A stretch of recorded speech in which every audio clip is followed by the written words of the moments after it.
for 141 years. So if you'll join me, please, in an attitude of prayer. Oh God, we thank you for our civic leaders and the calling that you have placed on their lives. We thank you also for all workers who serve our city, for to them you have entrusted the task of governing this community. Make them faithful in their service. Give us all discerning minds. Keep our hearts centered on the common good of our community, especially the needs of our most vulnerable neighbors. In our discussions, give us clarity and understanding of differing views. In our voting, give us wisdom and integrity. Cause us to be good stewards of the resources at our disposal, whether our time, talent, or money. Bind us together in unity, compassion, and justice. In your name we pray. Amen. Councilman Gabriel, would you lead us in the pledge, please? I pledge allegiance to the flag of the United States of America and to the republic for which it stands, one nation, under God, indivisible, with liberty and justice for all. Thank you all. We do have a presentation tonight from, this is the proclamation for the month of March 2025 as a Senior Nutrition Month. And Mr. Gookin here has been very supportive of our home-delivered meals over the years, so I thought you can do that proclamation if you would be so. Thank you, Mr. Mayor. Whereas since 1972, the National Senior Nutrition Program has funded local agencies and organizations to serve home-delivered and congregate meals to help ensure older adults have opportunities to stay healthy, independent, and connected. And whereas March 2025 represents the 52nd anniversary of the National Senior Nutrition Program, and whereas more than 10 million older Americans face hunger each year, and whereas local senior nutrition programs help older adults access healthy food, nutrition screening, education and counseling, social opportunities, and other supports that encourage well-being, and whereas the Area Agency on Aging of North Idaho is an integral part of our community, providing access to high-quality, nutritious foods, helping to foster meaningful social connections, and supporting overall health, and whereas the local senior nutrition program is having a positive impact on our community and its senior members, and in 2024 served 54,658 congregate meals to 2,122 participants and 73,413 home-delivered meals to 4,648 participants, and whereas all individuals should recognize older adults and the people who support them through nutrition services as essential contributors to the strength of our community, now therefore Mayor Woody Evans of the City of Coeur d'Alene, Idaho, proclaims the month of March 2025 as Senior Nutrition Month, and we have someone to receive the... Sage Stoddard, the Director of the Area Agency on Aging in North Idaho. Thanks for coming out, Sage. No pressure, okay?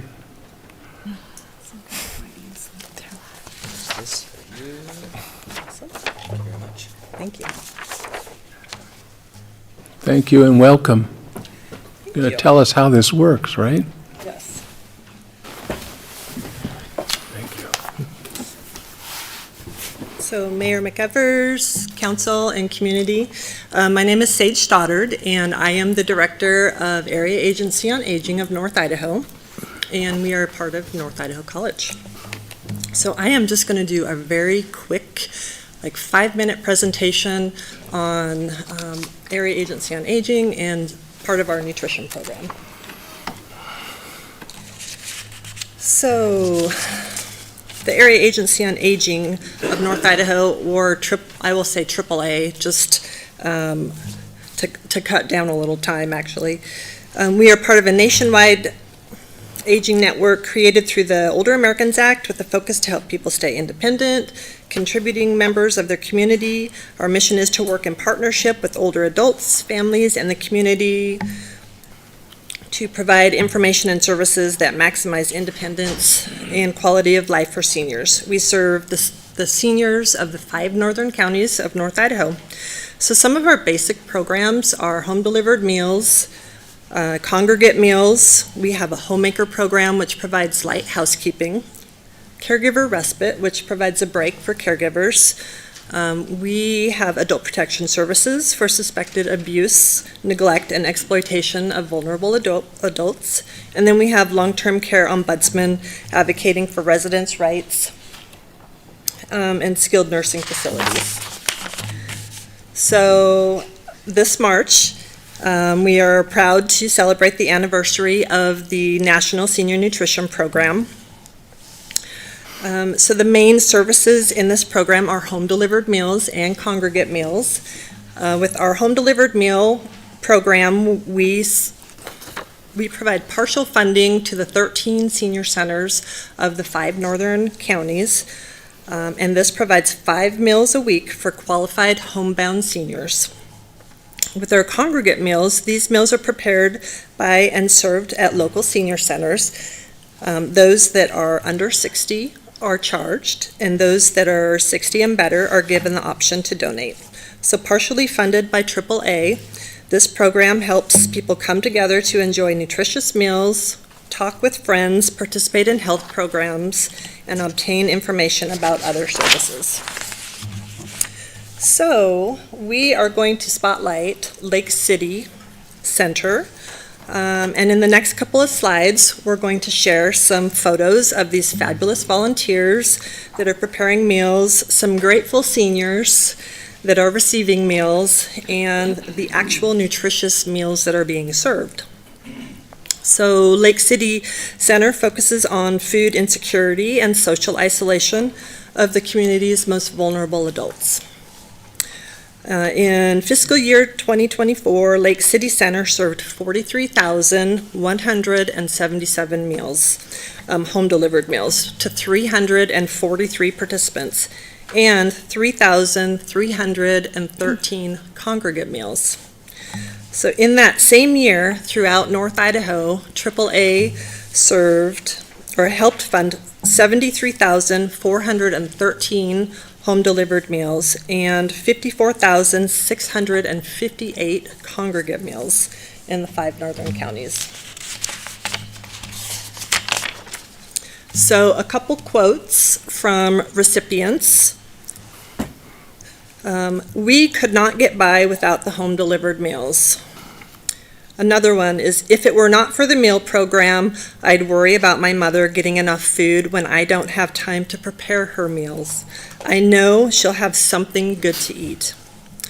Another quote is, with the meal program, when I want something to eat, it's there. And another quote is, if these meal programs didn't exist, I would be eating out of a can. And then a couple quotes from some of the volunteers, and this would not be possible. This work would not be possible without the work of the volunteers at Lake City Center. One of the most rewarding things about delivering meals is that you're supposed to be checking on the seniors, but when you miss a week because you're on vacation or sick or something, they actually worry about you. Another quote is, I enjoy getting out and helping check on people. To paraphrase the late Olympic runner Eric Liddell, when I'm delivering meals, I feel the Lord's pleasure. So Nancy and her crew at Lake City Center have done a fabulous job serving the adults in our community. Any questions? Can you explain the congregate, what that word means? That was hard for me to learn that one. Yeah, absolutely. So a congregate meal is served at the 13 senior centers of North Idaho, and it's typically a lunch meal. We do have one senior center that it's actually a dinner meal, and it's when seniors or adults can come together and congregate and talk. And social isolation, especially during COVID, was a really big deal in our area, in all the areas. And so congregate meals help those seniors come together and talk and be social. Thank you. Christy. Thank you, Mr. Mayor. Well, first of all, Great presentation, and the fact that you've been part of North Idaho College for so long is awesome. Go Cardinals. Anyway, I'm curious, are the federal grants that are being paused or withheld, is that affecting your organization? We're really trying not to think about that right now, to be honest. But we just had a meeting in Boise last week, and they basically said that they have not heard about any of the federal funding being paused at this time. And they said it's pretty quiet, and they said typically when it's pretty quiet, that's a good sign. So at this point, no. Good, thank you. Yes. Anything else? Thank you so much, Sage. Appreciate all you do, and Great. Nancy out there at Lake City Center, we appreciate you Thank you. taking care of the Thank old you. folks. I can't wait till I get to be on the list, you know? We'll put this in a frame, too. So, thank you. Thank you. All right, moving along, we're into public comments, and I have a list of folks. If you are interested in speaking to us, there is a list back there. I've got 4 to start with, and we've got 3 minutes on the clock. We'd like you to stay within that 3 minutes so we can get through everybody and get through the rest of the business that we have to do tonight. So with that, I would like Russ McCain. Welcome, Russ.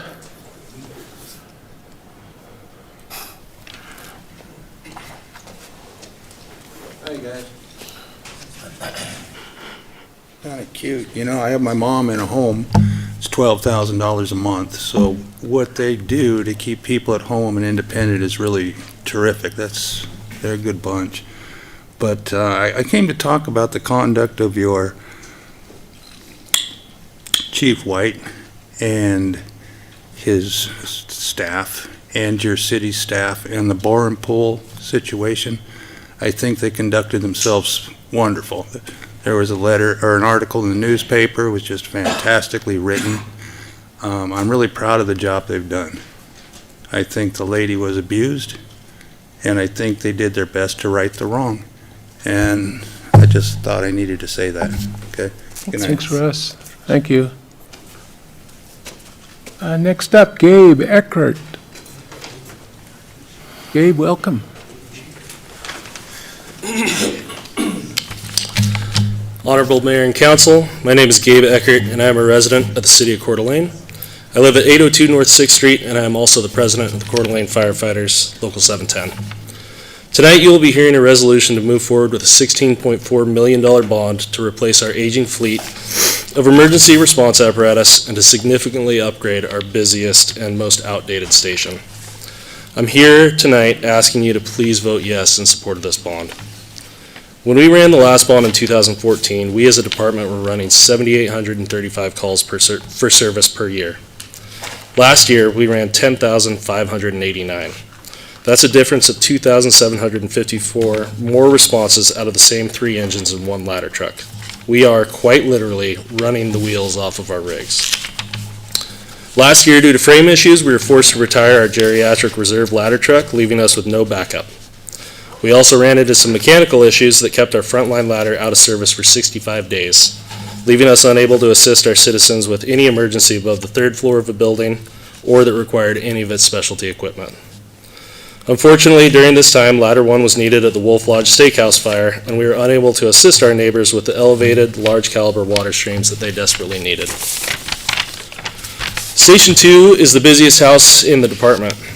In 2024, 38% of our calls included at least 1 unit from Station 2. At the time Station 2 was built, it was out on the frontier and housed 2 firefighters. Today, it is a slammed house in the center of our city with 5 firefighters, and they could definitely use a few more.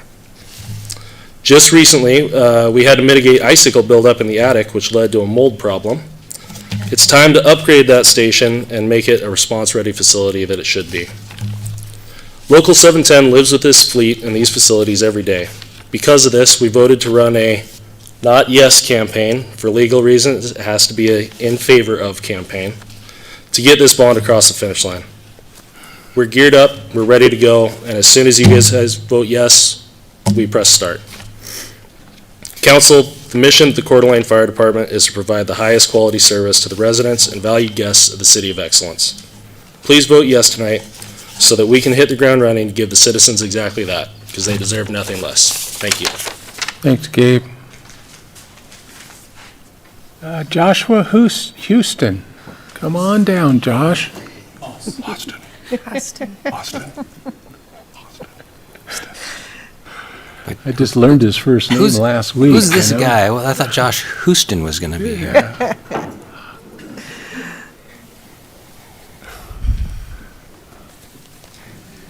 Welcome, Haas.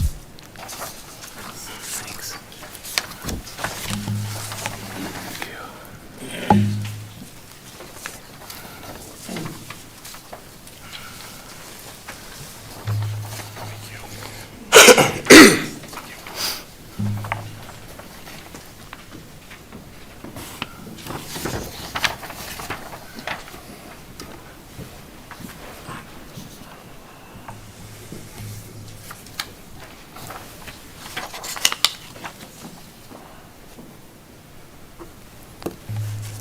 Well, thank you, Mayor, Council, City Team. Joanne, thank you so much for doing that. That was awesome. I appreciate your help. My name is Josh Austin, resident of Coeur d'Alene, 3993 West Loxton Loop. First, I wanted to start off by just thanking the council for allowing me to address you all. I'm fortunate enough to have some of the folks I get to work with behind me. It's an honor to work with them. And it's an honor to serve this community. We've been serving this community for 136 years, right here. And whether it's 1889 or 2025, the year is different, the mission's the same, and the people are awesome. I'm very, very lucky, the people I get to work with and the public that I get to serve. I want to share with you a story of that service, but I want you to just keep something in mind. The brain starts to die after 4 minutes of no oxygen, and that damage becomes irreparable after 6 minutes. Keep those two numbers in mind as I tell you this story.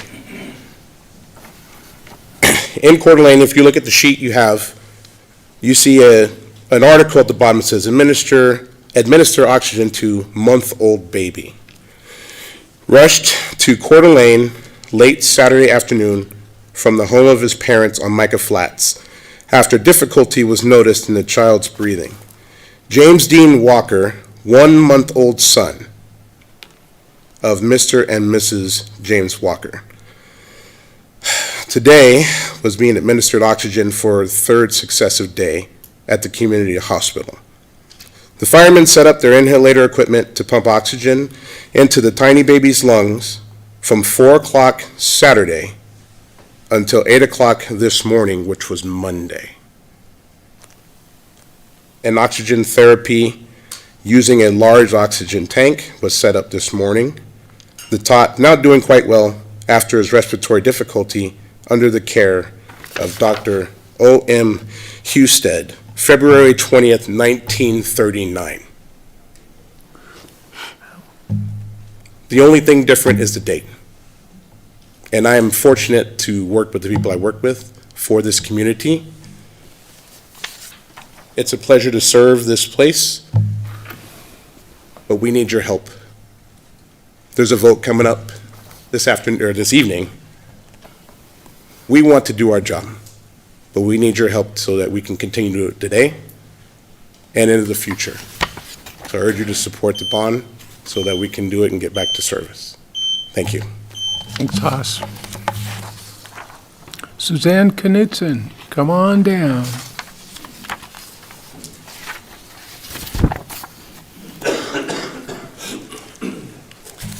Good evening. I'm Suzanne Knudsen. I live in Coeur d'Alene.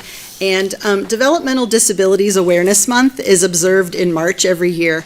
It's a time to raise awareness about developmental disabilities and to celebrate achievements of individuals with these disabilities and advocate for them and their inclusion in society by raising understanding and awareness and supporting those in our community with developmental disabilities. Ronald Reagan established this month back in 1987, and this year the theme is We're Here All Year. and emphasizes that community accessibility and opportunities should be recognized every day, all year, not just in 1 month. Developmental disabilities include intellectual disabilities, autism, and cerebral palsy, to name a few. And individuals with developmental disabilities are valuable members of our communities and deserve full participation in education and employment, recreation, and also in civic engagement. We have several nonprofit organizations in town that support these important individuals and this process. And I hope you will continue to seek their input and support when you need guidance regarding individuals with disabilities in Coeur d'Alene. Thank you. Thanks, Suzanne. Any other public comments? I don't have it put on the list. Hearing none, we'll move on to council announcements. Council? Kiki? Just to follow up, the Housing Solutions Partnership launched the additional dwelling units plan last week. The Coeur d'Alene Press did a great article on it. It's still out there, as well did the Creme 2 Boomtown project. We launched 4 free-to-the-public plans for those little small houses you can build in your backyard, and that's the effort to try to create more housing for maybe your aging parents or get your kids out of the basement in an affordable way that doesn't disrupt our neighborhoods. And that was a project we've been working on for a couple years. So I just wanted to let you know it's out there. You can see more about it at housingni.org, as well as on multiple cities who are hosting those websites, as well as at the North Idaho Building Contractors Association.com site. So good job, and thank you to everybody who helped on that, and I'll keep you posted on how it goes. Thanks, Kiki. Anybody else? Mr. Kukin? Thank you, Mr. Mayor. So I just want to do a reminder that tomorrow night there is a meeting for the Idaho Transportation Department. It's going to be at 4 p.m. It is at the Best Western Coeur d'Alene Inn, which is right at the intersection of Appleway and 95, and it's about Appleway and 95 and ITD's current proposal, which is to build a bridge there. And so if you have a concern about that, I would encourage you to show up. Is that a time change? I thought it was advertised at 5. I wrote down 1600, so if you want to show up at 5, you'll still be good. If you want to show up at 1600, I'll be in the bar. Just wondered if it changed. Anything? Christie, got anything? Nope. All right. Moving on. Consent calendar, please. Mr. Mayor, I'd like to make a motion to approve the consent calendar as presented. Second. Been moved and seconded. Discussion. Hearing none. Roll call, please. Gabriel, Yes. Gukin, Yep. Wood, Yes. Evans, Yes. Miller. Aye. All the way from the wastewater river, Mike Becker, welcome. Wastewater River. Well, I was thinking Spokane the river River. and Spokane River. Are we going to unilaterally rename it now? I mean, that is a thing. Yeah.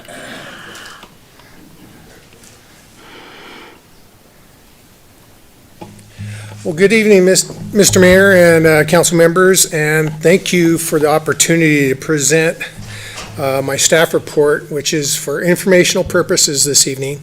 It's in regards to our evaluation or investigation and conditional assessment of our outfall. So, for those of you that don't know what our outfall is, after we treat all of our wastewater through our plant, we have to do something with the water.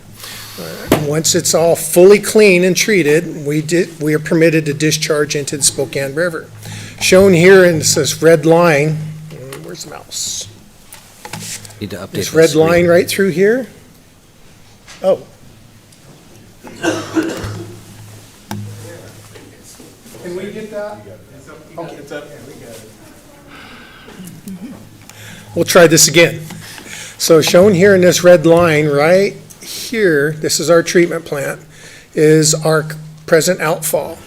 Constructed in 1985, this outfall is a 30-inch diameter pipe with 10 holes on it.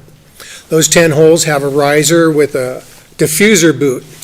And the diffuser boot, what it does is it basically dissipates the water so you don't have this churning action of what our water our clean water that we discharge into the Spokane River. So, to get a better idea of what we're looking at, I got this neat little video for you all to see. This is the Spokane River. In 2022, we flew our drone over the Spokane River to show you what the outfall looked like back then. And as you can see, we got holes in the riverbed here. These holes is where we discharge out into the river. And as we get closer to the shoreline, you'll notice that it looks like a little mini volcano right there. And right there, it looks like a little mini volcano sticking up out of the riverbed. That's how this is supposed to look like. Let's see, where am I? Okay, originally this outfall was designed to have a discharge capacity of 11.9 to 15.7 million gallons a day. This assumes that we have all 10 diffusers operational. So fast forward to today, I wanted to make sure we get that trail being used by that walker there. This is what the outfall should look like above the riverbed. And as you can see, we're dealing with a lot of corrosion. Again, this was installed in 1985. Nothing has been done with this outfall since. Again, this is what the outfall should appear. And roughly half of our diffusers look like this. The other half look like this. We got a hole in the bottom of the river basically where our treated effluent is discharged into the river, or like diffuser 6, it is completely buried and not operational. So we're already down one diffuser here. This is a sketch of what it looked like in 2022. One of our diffusers is actually missing and couldn't be found. So right here, you'll notice that diffuser number 1 is chalked up as missing. Again, we have 4 diffusers that are actually functioning above the river, and then we have 1 that's buried, not working, and then we have 4 that are actually below the river grade. So why is it this way? Sedimentation is a natural process that occurs within the river. Whenever you have moving water, suspended sediments, dirt, logs, what have you, settle to the bottom. Happens closer to the shoreline where you get some basically less water to help move your sediment on down. So what did that do for us? Well, again, in 2022, this is what we saw that we had. And we hired an engineer to help us figure out what do we need to do to fix this. Ended up, we don't have enough information. We need more information on what's happening inside the pipe and how much sediment is actually deposited furthermore on the riverbed. So last month, we sent out a request for proposals for a professional diving firm to do the rest of the investigation. Ended up, we had 3 very interested firms. We only received 1 proposal. Conveniently, they're located in Spokane, and they have done numerous outfalls in the Pacific Northwest. They also are responsible for doing some dredging work and some other evaluation work, as well as pipeline installation, underwater work. So we required a specialized firm here to actually do the work that we need to gather enough information so we can compile a report with our engineer that council approved several years ago. So why am I bringing this up to you now? Well, that proposal, we asked for how much that would cost the city. And there's so many unknowns. We just don't know how much sediment's inside the pipe. We don't know how much sediment is buried our pipe, what our fix is. And so we outlined a list of tasks that needed to be done. Well, 6 of those tasks could be estimated by this diving firm. And in my staff report, there's 2 different prices for that. a little over $53,000 and a little over $75,000. However, there's 11 unknown tasks that we would like to have done so we can actually determine what kind of project we need to get this back up to running 100%. We have not had a capacity issue. This does not in any way impede our ability to treat wastewater and dispose of it. However, we don't want to have one of those situations where today it's working, tomorrow it's not. And so this brings us up to why I'm presenting this to you now. Our next step is to negotiate a contract with this diving firm. I would like to write it as a lump sum not to exceed for 6 tasks, and then time and materials for the remaining 11 tasks. And so at this time, we don't believe that it will exceed $100,000. We do have the budget authority. This project has been planned. We actually have a line item for it. And so with that, there's no action that's needed from council, because what we'll do is after we get the contract negotiated, we'll go ahead and present that in the next council meeting. I would like to have that under consent if possible. So with that, I'll entertain any questions. Council, Mr. Gookin. Mike, do you have a hydraulic engineer look at that as far as like what's going to happen in the future with the sedimentation and how running these jets underwater affects that sedimentation? Yes, so HDR was originally hired to do that evaluation.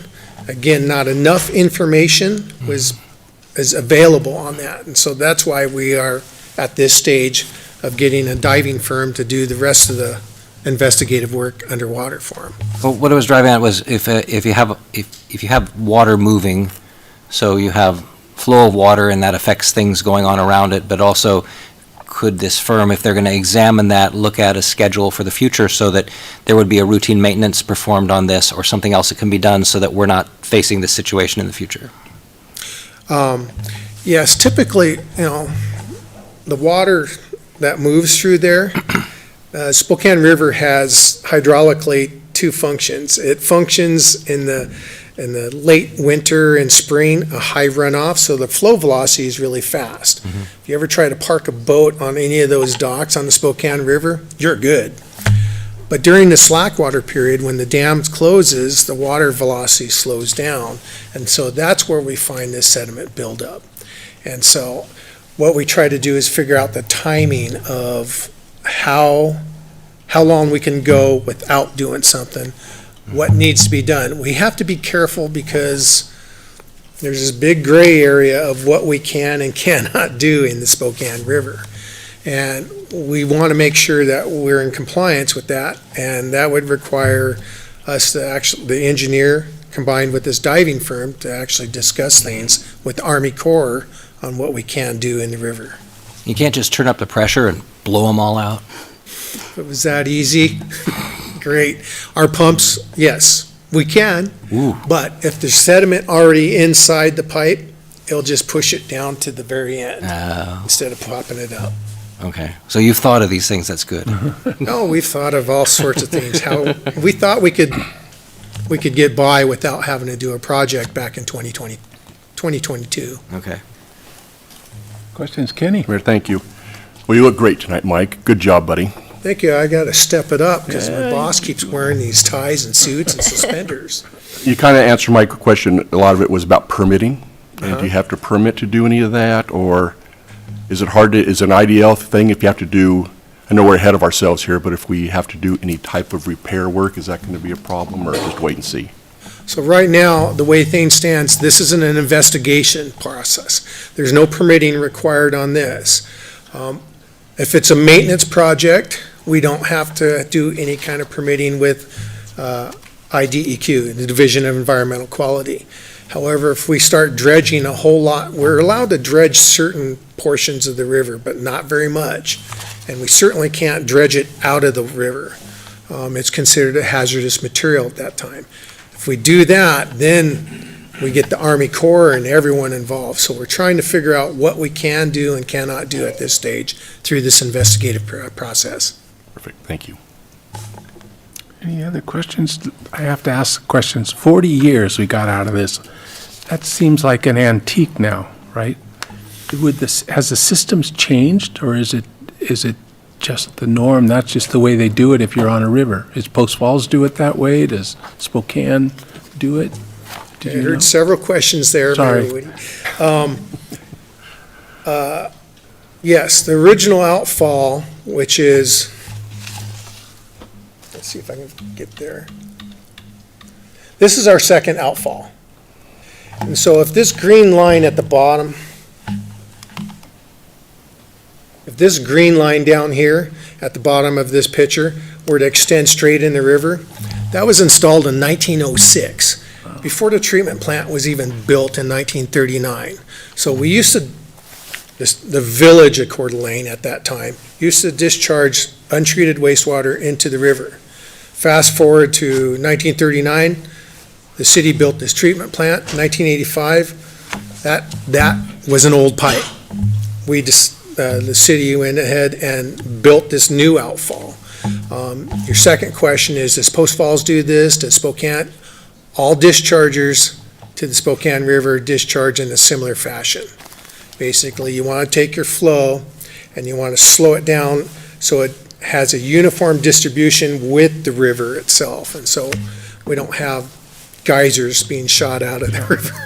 So I always remember us talking about the water we're putting in the river after it's treated is cleaner than the river water. I always thought, I felt proud about that, but it's We're still very a proud of sentiment. The city has done an excellent job of proactively staying ahead of the treatment criteria.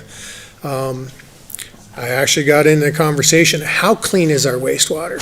So imagine if I could yank out one of my fine silver hairs here, 1/1000th of a diameter of my hair, lengthwise, not sideways, lengthwise, is the holes in our membrane. It traps just about everything.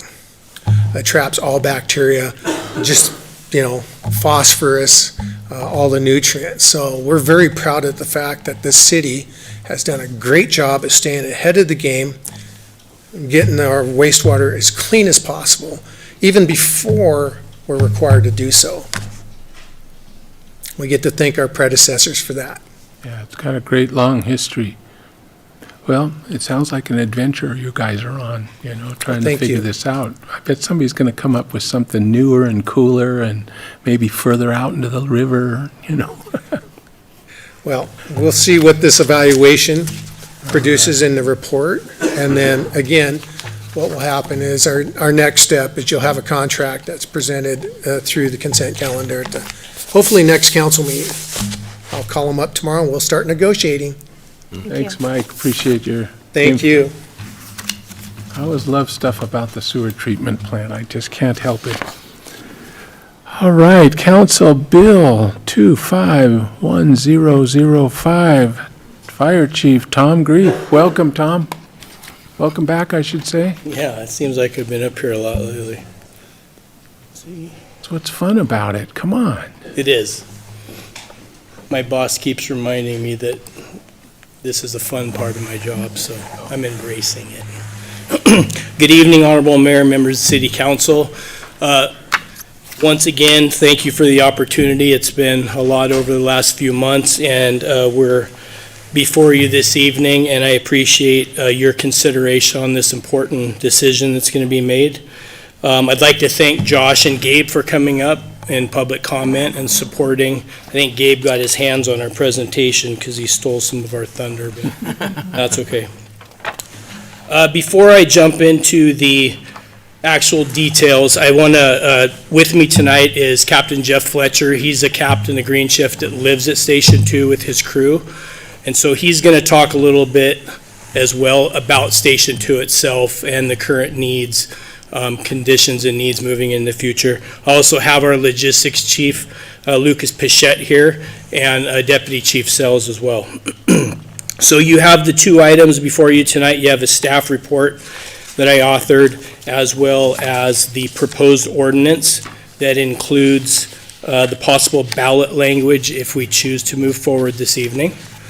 But before I get to those, I think it's important that I want to catch up the folks in attendance that may not have been involved with this since July and those that are online watching. So just a little history recap, so bear with me. Most of us in this room have lived through 2 bonds already. This would be our 3rd one. The first in 2005 was run as a public safety bond for $7 million, and then we ran a second one in 2015 for $6 million.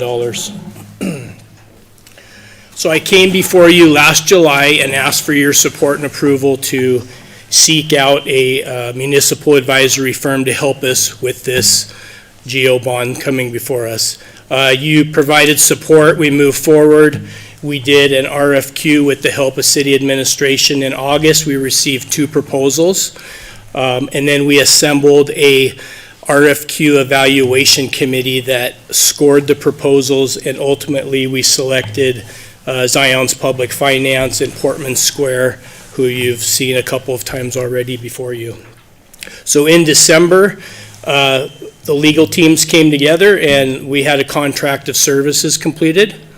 And then I came before you again in January seeking your support to launch a community-based survey, in which we did. And then last month, Amy Hawley from Portman Square presented you with the findings and results from that survey, which were very favorable looking forward at this bond. Since the last since the last council meeting, myself and Michael Keith have been working with Ms. Danielle Quaid and Mr. Brandon Helgerson, who are our bond counsel. They're with the firm of Hawley Troxel. Brandon's in Boise. I believe Ms. Quaid's here in Coeur d'Alene. But we've been working with them. They helped author the ordinance that you have and the bond language or the ballot language, which is included on page 2 of that packet. We feel that working with them went really well. The goal for us as a fire department was to make sure we had language in there that was flexible enough that would allow us to do all of the projects specifically for the facilities that are included in this bond, anything from demolition to rebuild to renovation. And as you can see, that verbiage was captured in there. So we feel like that's a good language moving forward for us to go on the ballot if you choose to in May. So this first slide you see is I've broken down, basically I've taken the bond, broken it into 2 major areas. The first one being fire apparatus fleet replacement at the amount of just over 10 million, and the facility upgrade and remodels at 6.3 estimated, and I'll break this down more as we go. I would like to emphasize that our priorities with these projects is always to be good stewards with the tax dollars, number one. We also need to plan for the future, as we heard from Josh and Gabe. That's important for us, making sure that we're planning for the needs of our folks in the future, which ultimately translates to public safety for the community, and that we had a needs assessment. So the challenge that we have here is we're going out to bond on an estimate of the projects that we anticipate. And so we don't want to come back to you for more funds, and so that's the challenge that we've had with this, but we feel like the numbers that we've received from contractors and architects, that we have a good number going forward, and we'll talk a little bit more about that here in just a minute. Some of these slides are a review from July and August and January, sorry. This slide here is important because it reflects the cost of an engine in our last bond in 2015 versus what an engine's going to cost us if we order one this year, so over double. Same with a ladder truck, 1.4 in 2015 and over 2 million going forward now. Some command vehicles or staff vehicles, that's an example. But not only that, but the construction costs that we're looking at when we opened Station 4 in 2017, we opened that for $1.5 million. And that equated to less than $200 a square foot to build that station. And moving forward, as you see in your packet, we're anticipating a number near $400 a square foot with our facility upgrades that we have facing us today. This just further breaks down the types of apparatus of the fleet that we're seeking to obtain through this bond. And then the next slide here, I believe, was a response. Councilwoman Miller, I believe, asked this at the last meeting. So Deputy Chief Pichette provided this. If you look at the first three apparatus on the left side, those are our current first out engines. The challenge here is if we were to order engines today, we're looking at 36 to 48 month build time on those. So 3 to 4 years out before we even get them. So the crystal ball here is, it's an educated guess for us. I think we would like to keep one of the Rosenbauers, but 4 years out from now, it's pretty hard to project that. But I think our ideal scenario would be keep one of the first out engines as maybe a training engine. Other solution or options could be we could surplus them in 4 years. I don't know that there would be much of a resale value in those, maybe to a smaller agency that is low volume, or we could look at providing the college with some more apparatus like we have before when we decommissioned our previous ladder truck and engine. And on the right side there, those are staff vehicles, utility vehicles. And so that's just part of the fleet that will be retiring or moving into that reserve position. So at this time, I'd like to welcome up Captain Fletcher to the podium. Like I said, he lives at Station 2 with his crew on green shift. He's going to talk about the current status of that station and some of the needs going into the future. So if Captain Fletcher could come up.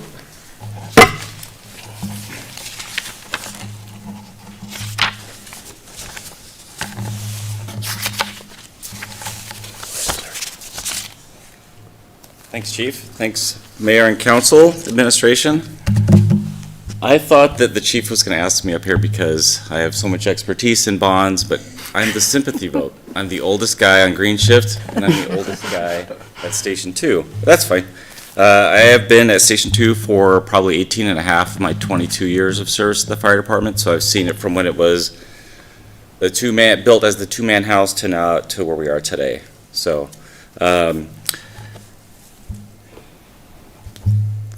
for whatever, either luck or happenstance or foresight, the city leaders, when they built Station 2 as the perimeter station in 1992, which is older than many of our senior firefighters and engineers, built it in a great spot. As all of you know who've been here for a while, the city just grew up around Station 2, and it's been the busiest station ever since. So it's true, it was built as a two-man engine company. And the majority of our population and target hazards have stayed in Station 2's area since that time over the last 20 years. And we've actually used bonds from 2005 and 2015 to do some remodeling of Station 2, as well as add our training tower and add storage facilities on our grounds there. That being said, as well as building Station 4, which a big part of that was to ease the response from Station 2's the calls from Station 2's response areas.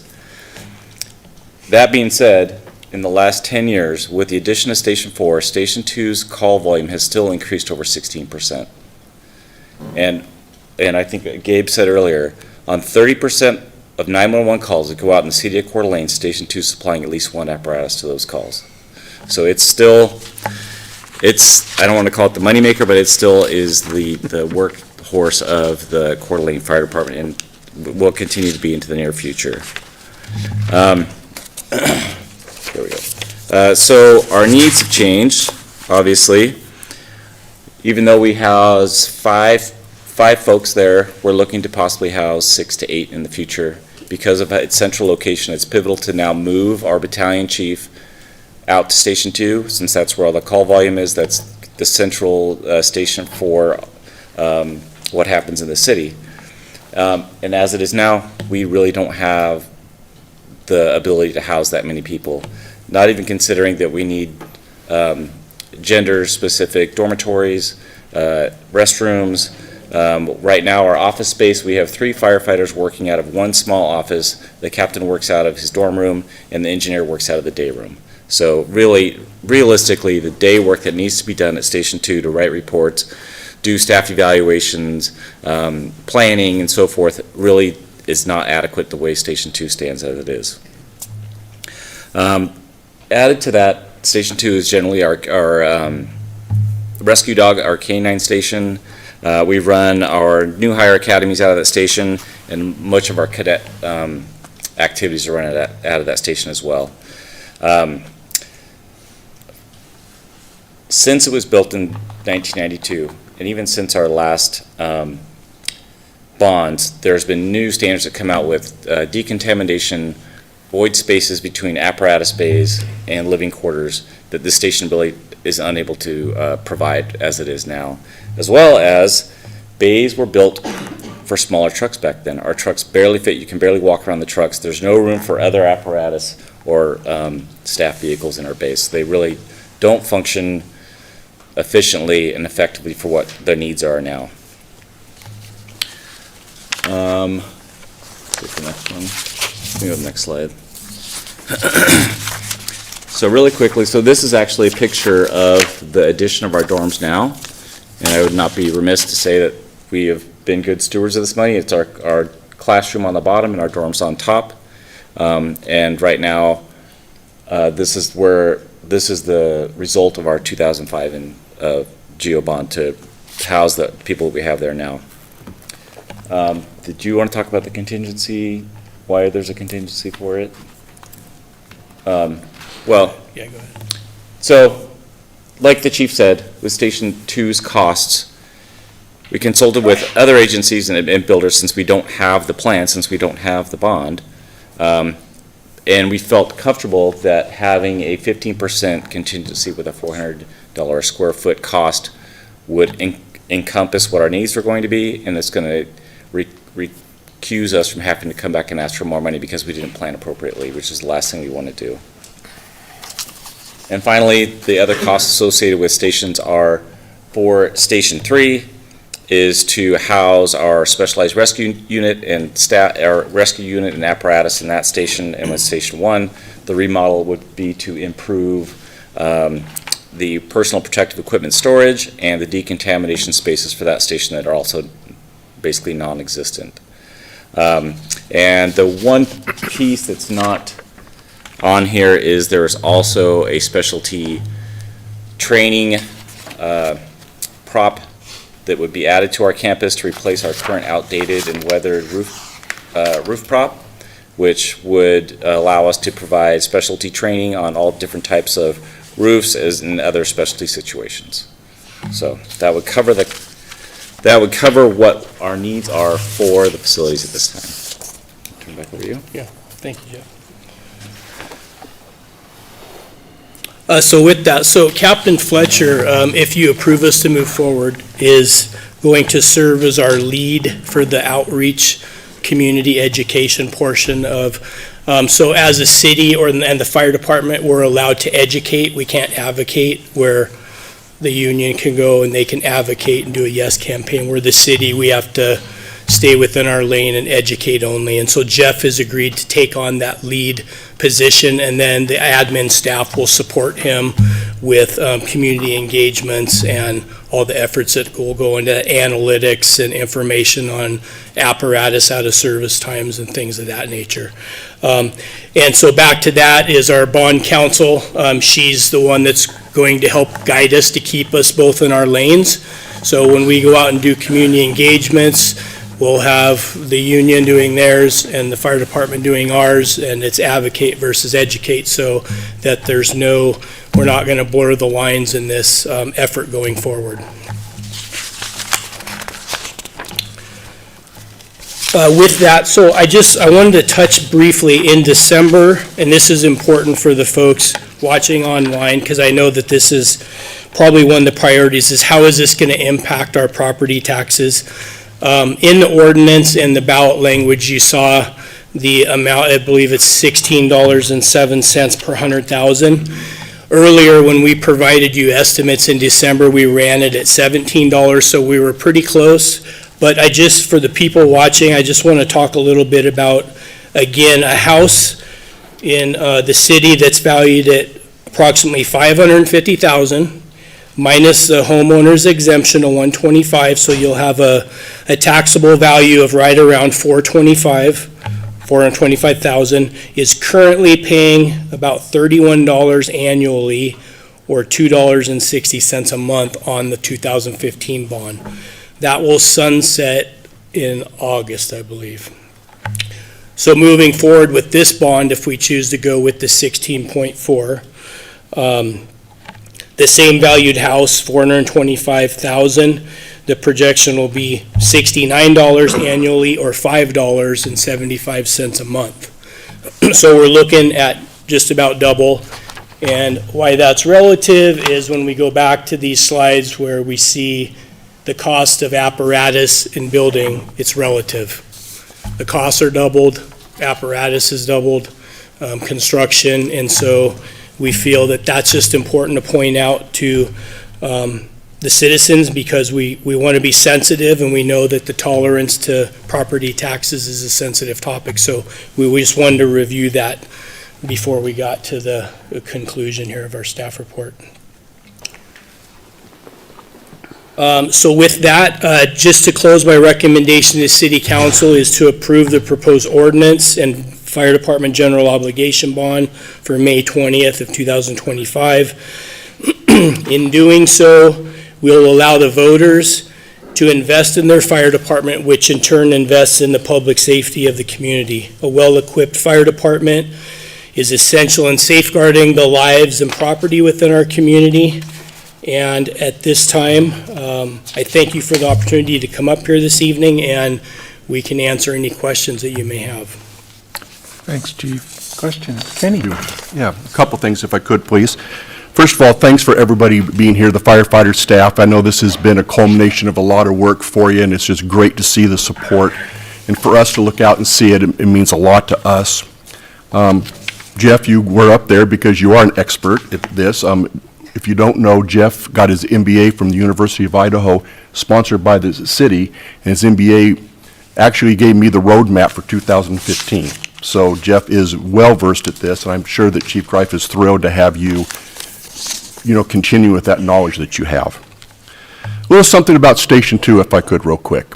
Station 2 was built in '92, and it was built as quickly and as cheaply as it possibly could, because the old Station 2 got condemned because it was methane gas was coming in because it was built over a dump.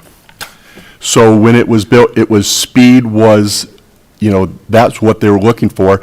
You talk about the old guys, Captain Fletcher. Well, I worked the first shift at Station 2 opened in 1992. I was out there driving that day. So it's been a long time.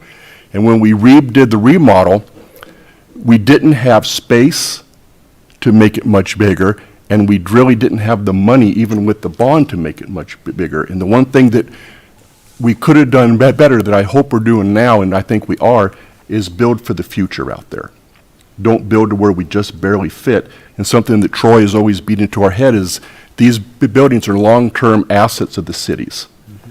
So I personally, as you can imagine, I'm big time into this. I really want it to pass. I think it will. Everybody's done a spectacular job. But I would like to do the caveat that I would like it completely rebuilt and start it over and build from anew. Mr. Gookin. Well, thank you, Mr. Mayor, and I'd like to second that, Kenny. I think I had the discussion with Chief Greif and also with Haas, and I said we should just go forward and build a new one, especially given what Gabe said about the potential of new firefighters in the future.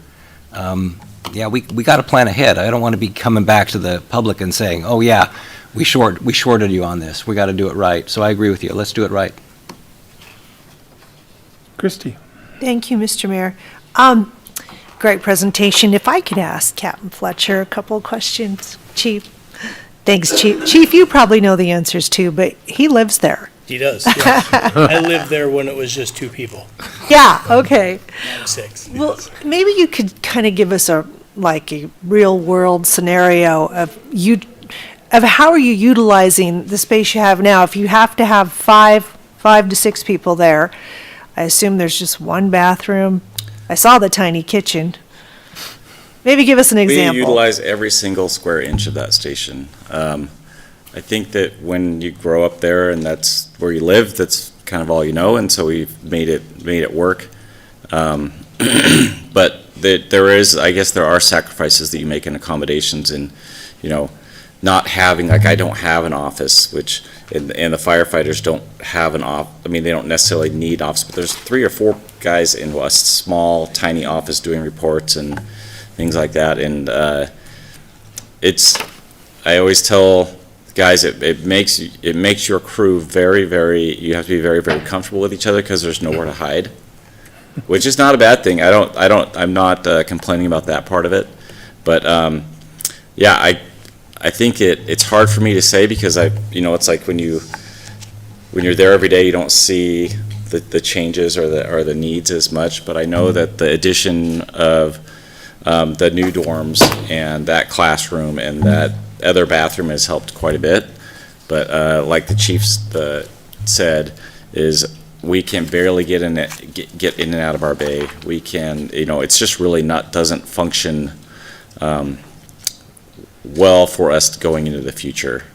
If you don't have an office, and as a supervisor, there are times when you need an office to speak to an employee, how are you managing that? Because that really should be private.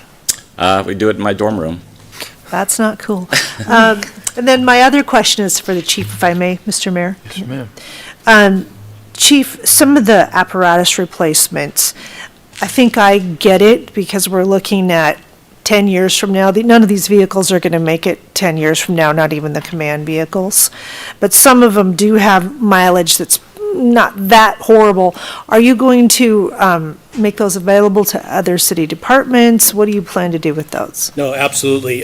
So staff vehicles that still have value or life, we could make those available to other city departments, or we could surplus them to smaller outlying rural agencies as well.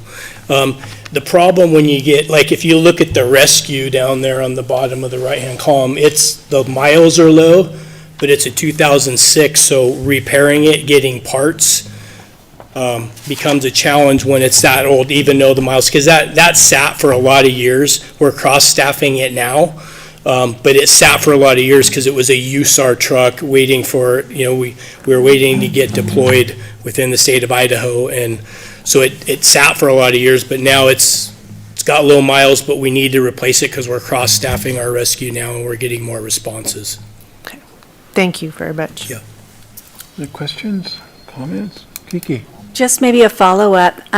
There was some input on building new for Facility 2 with an amount of 6.3 in the current budget request. How would that affect the ability of this current bond for that structure?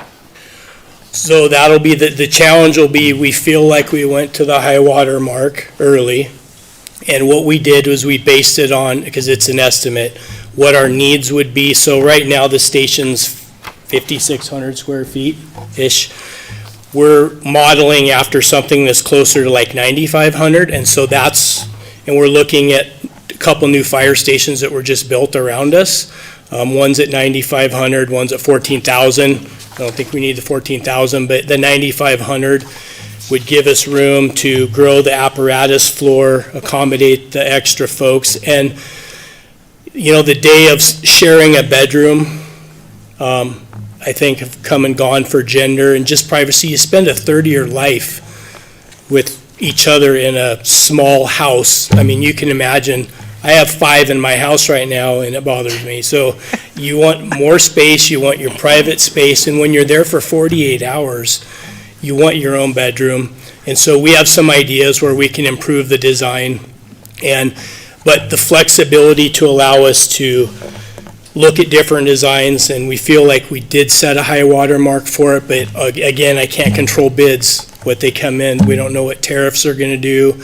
We don't know what the supply and demand for materials in California from the fires are going to do. So it's a bit of a crystal ball as well. So, sorry, what I'm hearing you say is that with this 6.3, you would attempt to build the new Station 2 and use what's left in the remodels for the others as needed, and that would be the priority list? Right, so we have all of those built into the 6.3 as I'm standing here today with a number of 400 a square foot. So, like I said, we received numbers in the low threes and something Right. near 5. We obviously weren't comfortable with 325 a square foot, so we modeled it at the 400 with contingency built in as well at that 15%. So Yeah. if that's the direction of council, that's the direction we would ultimately go. Amy? got anything? Nope. I had the same question as Kiki, so thank you. I have one question. Could you repeat how much a day it's going to cost on my $425,000 house? Oh, so for the new bond? Yes. Oh, so it would be $5.75 a month. Okay, so 2 mochas or one really Depends on nice where you big get one it. mocha? Yeah. If Okay, you go to Jitters, probably a little more. all right. Thank you. Your day cost would be between 19 and 20 cents. Good. That's like finding a quarter on the ground, huh? Kenny? Mr. Mayor, thank you. Just one more question. I'm sure that if this goes in May, you're ready to go to bid right away for everything? Well, no, not for the construction. We have some work to do with that, of course, because we don't have a design. The apparatus, absolutely, as fast as the bonds go to market and Troy gives us the thumbs up, we would do the fleet. Amy? Mr. Mayor, I'd like to make a motion to dispense with the rule and read Council Bill number 25-1005 once by title only. Discussion? I'll second that Oh, for I'm discussion. sorry. Gook. Discussion? Hearing none. Roll call, please. Wood, Yes. Eva, Yes. Aye. Gabriel, Yes. Gopin, Yep. Would you read the title, please? an ordinance calling a general obligation bond election to be held for the purpose of submitting to the qualified electors of the City of Coeur d'Alene, Idaho, a proposition for the issuance of negotiable general obligation bonds of the City of Coeur d'Alene, Idaho, and in providing for the issuance of such bonds, the levy of a tax to pay such bonds. Mr. Mayor, I'd like to move to adopt Council Bill number 25-1005. Second. Been moved and seconded. Discussion? Kiki? I just would add, just to follow up, that I hope that the priority does stay with the facilities remodel budget, the way that council had discussed it here tonight. Mr. Gookin? And Mr. Mayor, I just wanted to say Councilmember English is not here, but if he was, he told us he would be voting yes on this. Okay. All right, roll call, please. Wood, Yes. Evans, Yes. Miller, Aye. Gabriel, Yes. Gukin. Yes. You guys are good. So, Get busy. Mr. Mayor, seeing that we're all done up here, I'd like to make a motion to adjourn. Second. Been moved and seconded. All in favor? Aye. Aye. Thank you, everyone, for coming out.